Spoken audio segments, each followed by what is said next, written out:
यहाँ पर ग्रामीणों के मतलब उपस्थिति में कि इस तरह का ग्राम सभा यहाँ पर नहीं हुआ। और बहुत सारे अधिकारियों का ये भी कहना था कि सरकार अगर किसी चीज़ को चाहे तो वो अधिग्रहित कर सकती है, लेकिन ये तानाशाही तो नहीं होना चाहिए।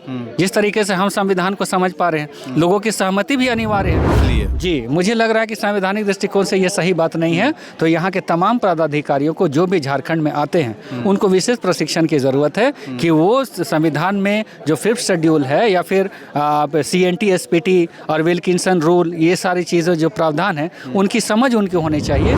तो HEC के लोग, जो गांव के लोग जो डिस्प्लेस हुए 32 गांव के लोग, वो आज भी पट्टे के अधिकार के लिए तरस रहे हैं और उनकी बातों को नुमाइंदगी करने वाला कोई भी प्रतिनिधि विधानसभा ना संसद में बोल रहा है। तो वो अपने आप को छला हुआ महसूस कर रहे हैं कि अगर आज उनको स्थानीय प्रभाषित करवाना भी पड़ेगा तो वो किस खतियान में जाकर अपना नाम दर्ज कराएंगे, क्योंकि उनकी ज़मीनें तो वो चली गई।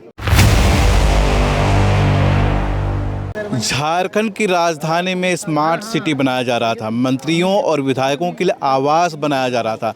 तब कई आदिवासी परिवारों को वहां से विस्थापित कर दिया गया और उनके रहने के लिए आवासीय प्लॉट उपलब्ध कराया गया टोनको में। अब टोनको में जब इनके लिए निर्माण कार्य शुरू हो रहा है तब यहाँ के ग्रामवासी विरोध कर रहे हैं। विरोध करने का एक ही मात्र कारण है कि ग्राम सभा से अनुमति या सहमति क्यों नहीं ली गई। पेशा कानून झारखंड में लागू है, ऐसे में ग्राम सभा की अनुमति और सहमति अनिवार्य होता है। संवैधानिक अधिकारों का कहीं न कहीं उल्लंघन का आरोप लगाया जा रहा है। तमाम विषयों पर आज टोनको ग्राम में ग्राम सभा हुआ। इसके पहले यहाँ चौक चौराहे पर मुख्यमंत्री हेमंत सोरेन का पुतला दहन भी किया गया। ग्राम सभा में क्या कुछ तय हुआ, यही सब हम जानने की कोशिश करेंगे और संवैधानिक पहलू और इनका कानून क्या कहता है, तमाम विषयों पर बात करेंगे। यहाँ के ग्रामवासी मेरे साथ हैं। जोहार। सबसे पहले अपना परिचय बताएंगे। मेरा नाम अजय टोपो हुआ। हाँ जी। अजय जी, बताएंगे कि यहाँ पर ग्राम सभा आप लोग रखे थे, किनको किनको बुलाए थे, कौन कौन शामिल हुए? देखिए, इस ग्राम सभा में इस गांव के सारे लोग, साथ ही जो मूसा टोली के जो लोग जिनको कि यहाँ पर ज़मीन देने की बात की जा रही है, जुड़कों के द्वारा जो निर्माण करने, उन लोग भी आए थे। और साथ ही सामाजिक कार्यकर्ता विभिन्न क्षेत्रों से आए और पढ़ा की भी यहाँ उपस्थित थी। यहाँ के ग्राम प्रधान और यहाँ के जितने माननीय लोग थे इस ग्राम सभा में उपस्थित थे।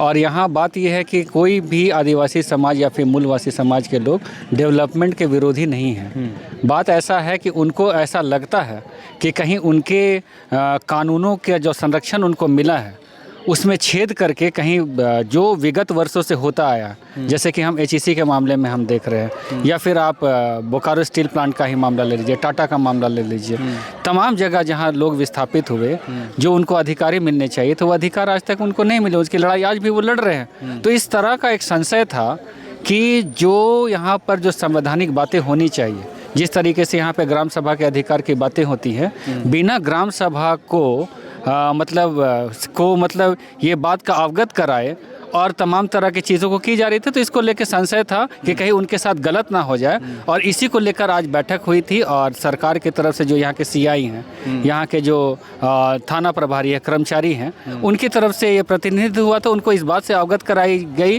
कि जो यहाँ पर विशेष तरह के अधिकार हैं, जो ग्राम सभा का जो अधिकार मिला हुआ, उसका कहीं ना कहीं नज़रअंदाज करते हुए इस तरह का जो योजना केंद्र सरकार या फिर राज्य सरकार के द्वारा बनाया जा रहा है, ये कहीं ना कहीं कानूनन रूप से गलत है। अच्छा, एक बात बताइए, सरकार ही पेशा कानून लाती है, प्रस्ताव पास करती है, आदिवासियों को अधिकार मिलने की बात कही जाती है, फिर उनके सरकार के अधिकारी और कर्मचारी ये क्यों नहीं मानने के लिए तैयार होते हैं कि ग्राम सभा जैसी चीज़ भी होती है, उनसे बात करनी चाहिए?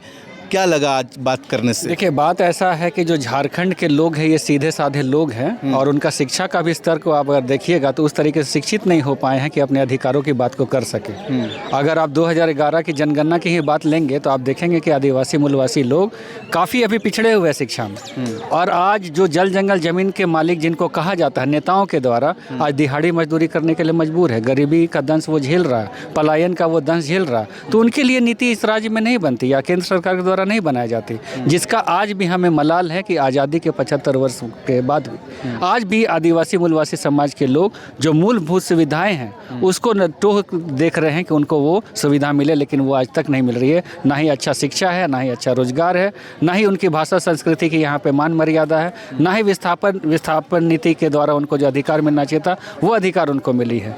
तो इस तरीके से हम देख रहे हैं कि कहीं ना कहीं उनको उनके अधिकारों से वंचित रखा जा रहा है। और अब समय आ गया है कि सभी आदिवासी मूलवासी समाज के लोग एक प्लेटफॉर्म पे आकर बौद्धिक रूप से इस चीज़ की चर्चा करें कि हमें इस परिस्थिति में किस तरीके से अपने अधिकारों की बात करनी होगी। सरकार की तरफ से प्रतिनिधि के तौर पर कौन कौन शामिल हुए थे और उनका रवैया कैसा था? देखिए, यहाँ पर तो इस जो नामकुम प्रखंड के सीआई थे वो आए थे, एयरपोर्ट थाना के जो इंचार्ज थे वो आए थे, और साथ में 2 कर्मचारी भी आए थे।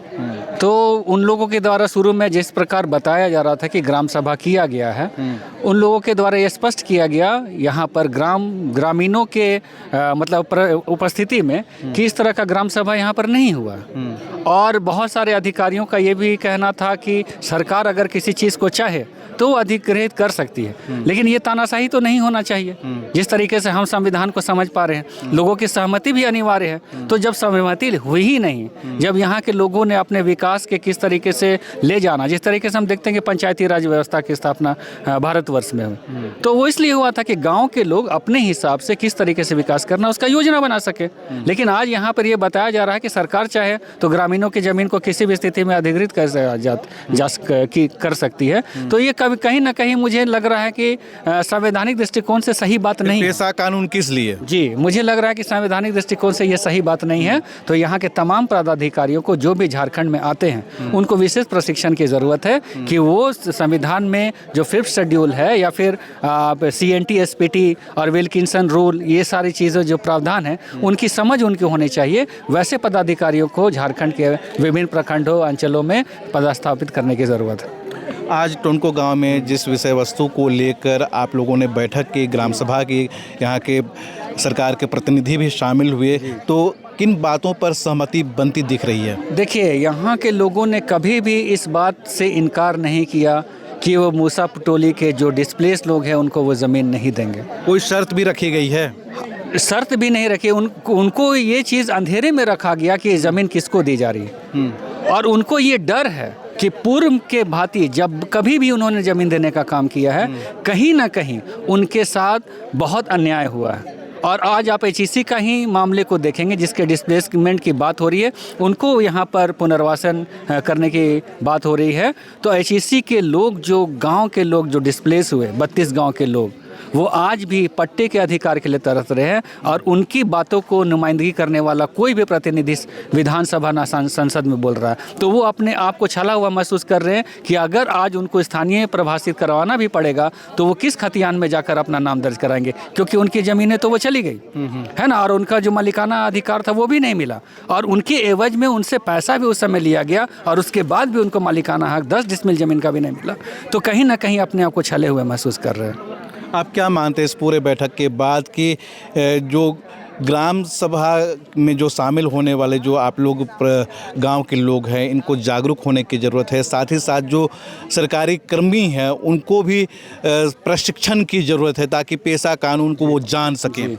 जी, देखिए, अभी बात ऐसा है कि जो झारखंड के लोग, जिनको कि मुख्यमंत्री बोलते हैं कि 40% से ज़्यादा खनिज संपदा से परिपूर्ण ये राज्य है, अगर हम खनिज संपदा देना बंद कर देंगे तो पूरे देश का बिजली गुल हो जाएगा, ये मुख्यमंत्री पूरे देश में जाकर बोलते हैं। लेकिन उस रोशनी देने वाले राज्य का आप हाल देखिए कि क्या हो गया। वहाँ के लोग की स्थिति बद से बदतर हो गई। इस आकांक्षा के साथ झारखंड का निर्माण नहीं हुआ था।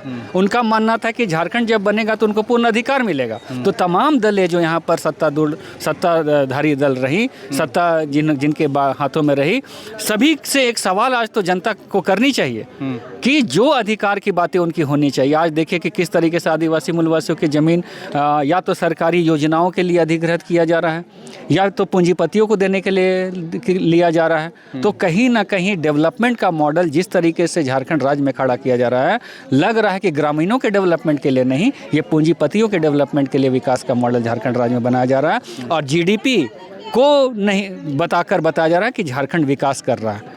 है ना। लेकिन पर कैपिटा अगर इनकम झारखंड के लोगों का देखा जाए तो ये देखेंगे कि गरीबी जो राज्य है, जो सबसे गरीब राज्य है, वहाँ पर आकर झारखंड खड़ा हो जाएगा। तो ये बात समझने की ज़रूरत है और किस तरह का विकास झारखंड और झारखंडियों के लिए होना चाहिए, ये भी समझने की ज़रूरत है। चलिए, बहुत बहुत धन्यवाद।